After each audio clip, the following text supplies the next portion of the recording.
யானையிலே வந்து பிள்ளைகளை கண்டு யாரடாவா சிறுவாயே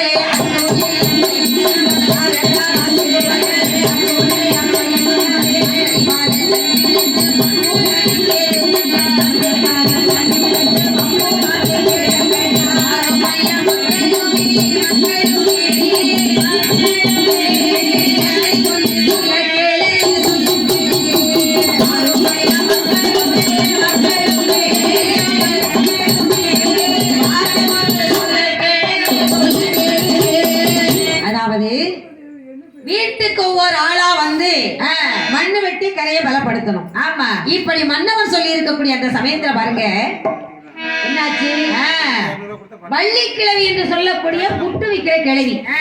அந்த கிழவி வீட்டுல ஆள் கிடையாது, சரி, பிள்ளைகளும் கிடையாது, வயசான காலம். ஆமா, அந்த வயசான காலத்துல என்ன செய்யறது, தன்னால மண் சுமக்க முடியாதுங்கிற காரணத்தால யாராவது வேலைக்கு ஆள் கிடைச்சா அனுப்பலாமே, நம்மளுக்கு பதிலா நம்ம சார்பா வேலைக்கு அனுப்பலாம் என்று ஏக்கத்தோடு பார்த்து கொண்டிருக்கக்கூடிய நேரத்தில் இதை அறிந்தார் நமது சொக்க பெருமான். யார்? சொக்கநாத பெருமான். ஆமாங்க, சிவபெருமான் பார்த்தா இந்த பாட்டியை காப்பாற்றும் பொருட்டு இந்த பாட்டிக்கு உதவ வேண்டும் என்று நினைத்து என்று என்ன பண்றாரு, மண் சுமக்கும் ஒட்டனாகவே அங்கே வருகின்றார்.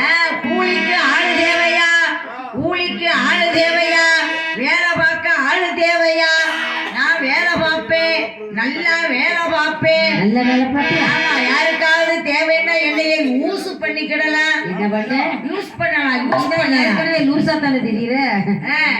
பாப்பா இப்படியே பாட்டி, வா வா வா வா. என்ன பாட்டி? சப்பா, எனக்கோ வயசான காலண்டா. அதுக்கு என்ன பாட்டி என்ன செய்ய சொல்ற?